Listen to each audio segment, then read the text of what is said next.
Hello, sports world, and hello, sports lovers. You are now tuning in to the Real McCoy Sports Podcast on your DPN Dream Podcast Network. I'm your host, always and forever will be, doing the most, Franklin J. McCoy III, but you can call me Frankie. And right now, we're going to talk a little bit about Westbrook and his delusional drama, whatever he's feeling. He whatever his stick is up is you know what. All right, so the Lakers season's over. They abruptly fired Coach Frank Vogel. He was a scapegoat. Never had a chance. I don't like how they just ransacked his reputation, just like he's a nobody. But really, what could he do? Look who he has. What do you expect? Oh, the neglect. So the Lakers are weird. They've been weird. They're still weird. All right. And then they have their native son that I don't even know if they're claiming right now. He's a stepchild right now. Russell Westbrook. He's getting paid like his last year is going to be like $40 million for what? Wow. You spent, that's like someone being dirt poor their whole life. They win the lottery for $50 million. And then they say, you know what? I just went to an amusement park and I just blew it all in one day. I had the time of my life for one day. That's the same thing. So you spent $50 million in one outing at the amusement park. That's a Russell Westbrook. All right. You're paying all this money for him to do what? Exactly. Please distinguish. Please allow me to analyze this in my head because I don't understand this. Okay. So if you're going to say for business purposes, we keep him around and we pay him $40 million, I still don't believe it because I don't believe you're going to get 40. So let's say 40 times 2. You got to double up on your investment. So let's say you're getting $80 million of revenue from Russell Westbrook fans and people or haters, people who just want to show up and see. I don't believe that to be the case. So you're losing money. So as Stephen A. Smith says, so here's the deal. That's what he says when he's going to get to the bottom line. So here's the deal. The deal is the boy, I'm not going to call you a boy. The man can't shoot. The man doesn't play defense, even though he has all the tools to be a great defender. Quick, long, even though he's not that tall, even though he's 6'3-ish, 6'4-ish, 6'3", whatever he is, doesn't matter. He's athletic. He's lanky. He's quick. He has tools. He's smart, but he's just stubborn. So he doesn't play defense. He doesn't grab enough rebounds for you. He takes stupid shots, and he takes them at stupid times. It's like as soon as they cross half court, he's like, I got to get my shot up. I got to hurry up. Bop! Brick. He shoots them too early. Doesn't his half the time half the team doesn't know he's shooting the ball. They're like, God damn, we just crossed half court. And you're jacking up threes. And you're like 1 for 17. He's like 1 for 17. So he doesn't shoot the ball well. Not only doesn't he shoot the ball well, he's typically a great driver of the basket and finisher.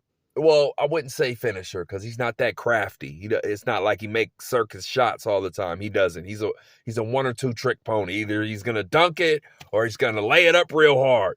He doesn't go up and under. He doesn't have the touch. It's all Russ with the rush.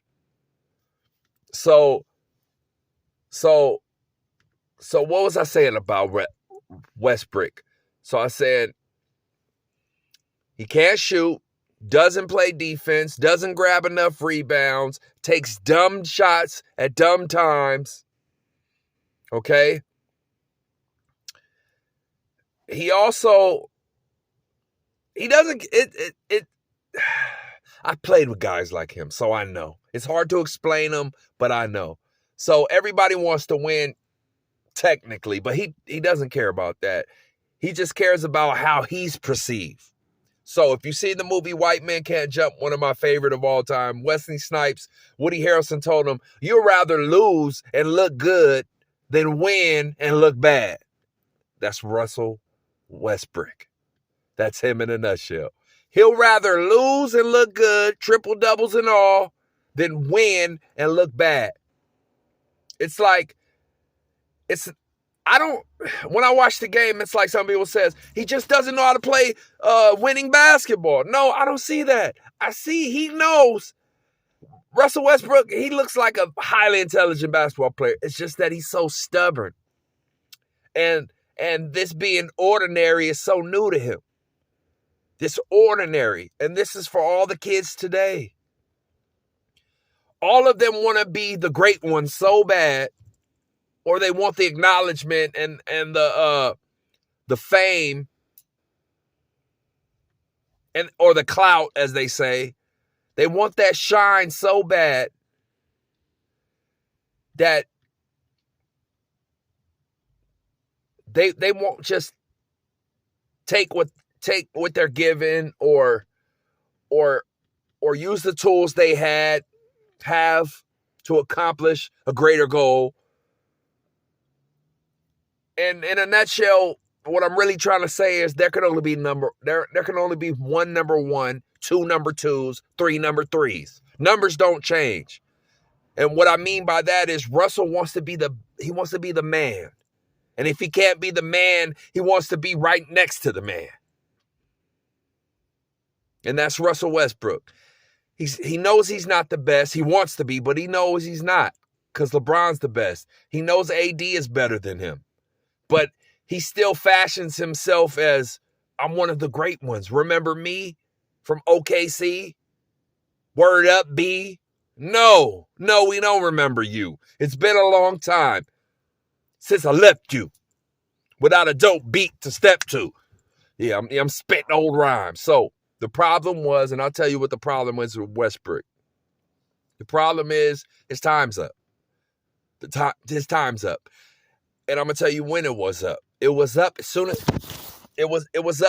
they changed the rules. As soon as they stopped giving you guys free money, as soon as they stopped sending you to the line 10 times a game for free, as soon as they changed the rules last year, that was a wrap for Russell. Russell Westbrook was the first to go.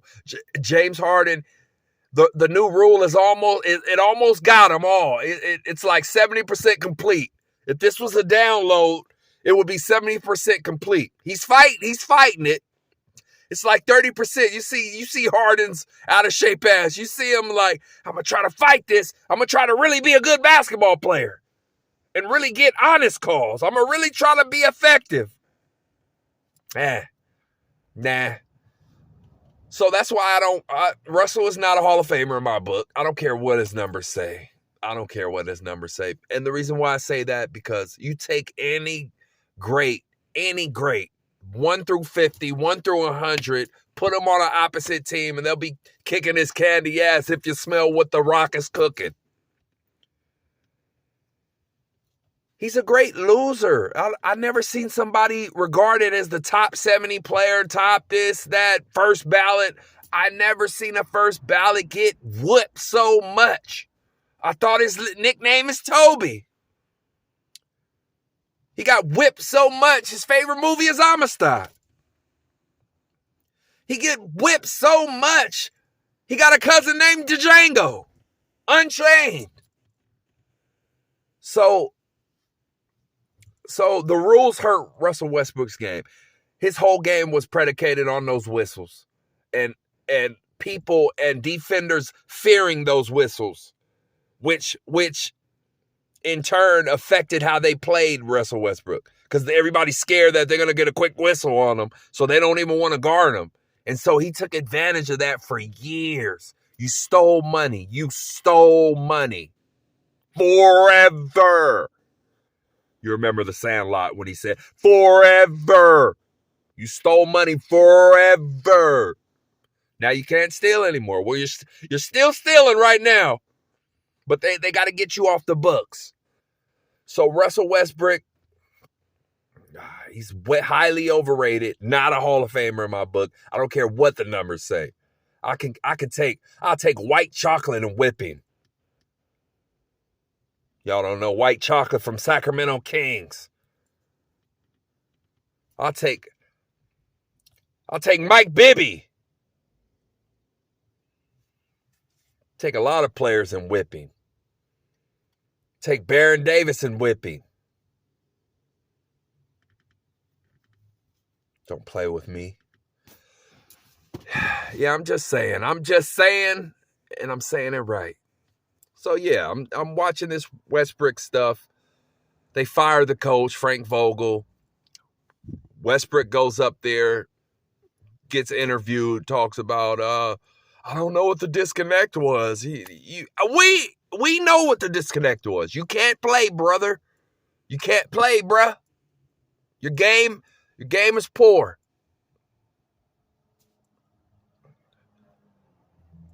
Your game is poor, and you need to step it up. And you're blaming everybody but yourself. You're blaming everybody but yourself and your stylist.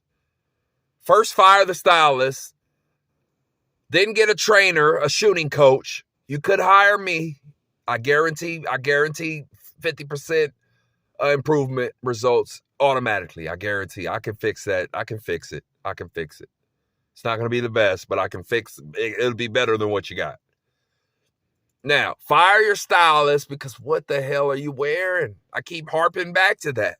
Stop wearing that. All right? And then you'll be fine. And then play basketball. Use your team. Go through the offense. Pass the ball. Cut through. He passes the ball, then he stands there. I'm not guarding you. I'm a defensive specialist.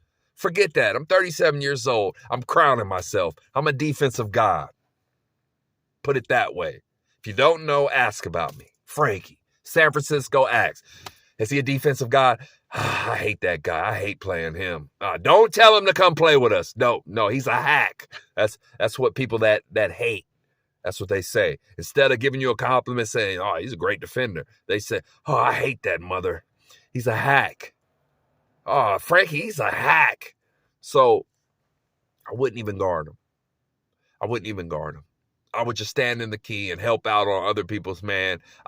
I'll let them shoot all day. Shoot your life away. Shoot your lights out. Because you're only going to make a couple. So go ahead. Keep bombing. And I'm hacking you every time. Yeah, I'm fouling you. You can't shoot free throws either. I'm fouling. So that's Westbrook, all right? That's my thoughts on him. He's blaming everybody but himself. Take accountability, Russ. Start playing basketball now. Reflect on your career. You stole a lot of money. You got away with playing loose. All right, now it's time to reel it in. It's time to get your lunch pail, clock in like everybody else, and earn an honest living. Because you stole a lot of money now. I wouldn't give you $4 million a year. To be honest, I wouldn't give you $3 million. You're barely worth $2 million. I keep lowering it every time I mention it. I might give you $1 million a year. Now you got to work like the rest of us. You got to work and show us why we'll consider you in the Hall of Fame. We will consider. You got to finish this stretch out. The rest of your career, you got to finish out strong. Otherwise, I don't have you as a Hall of Famer. I don't. Because those whistles, I kept telling everybody for like at least 5 years. I kept telling everybody, him and Harden and a few other ones, they're only good because of those whistles. Chris Paul, he's the only one. I hate his guts as a player, but he's the only one who was benefiting the same way they were. But as soon as the rules got changed, he just said, let me up my game. And he upped his game, and he's balling in a Chris Paul type balling way. He's still not Curry. He tries to be. But he just looks like an imitation version of something great.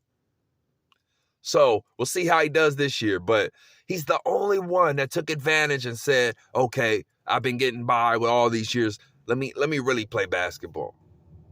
And maybe that's because he halfway was playing basketball already. He kind of played fundamentally a little bit anyway. So, but yeah, that goes to show you. So for you kids out there growing up playing in AAU, having the luxury of playing with all this great talent, and then you're good yourself, so you think you're better than what you really are. How about playing on lesser teams and you adding value to that team and taking them far? How about that? Instead of you guys teaming up with all your buddies. And you guys actually learn how to struggle through, like Giannis, Antetokounmpo, Greek freak. All right? So Russell Westbrook, blame yourself, look in the mirror, burn those clothes you got on, because I know you got on something weird right now. I could just feel it. So whatever you got on, burn them. Go to a hip-hop store near you. Have your tailor fit you. Matter of fact, stay away from any stylist that you already been talking to. All right? Go to any urban store and tell them hook you up right, the right way. Just walk in there and say, hook me up the right way. I've been doing this wrong. And they'll understand. They'll hook you up. But Russ, yeah, you're not that guy. Right now, you're not even an average player. You're an under average player. You're like a little bit better than the bums. So right now, you're a little bit better than the bums, under average player. You're blaming everybody. Blame yourself. Reflect. Fire your stylist. Whatever you have on right now, take it off and burn it.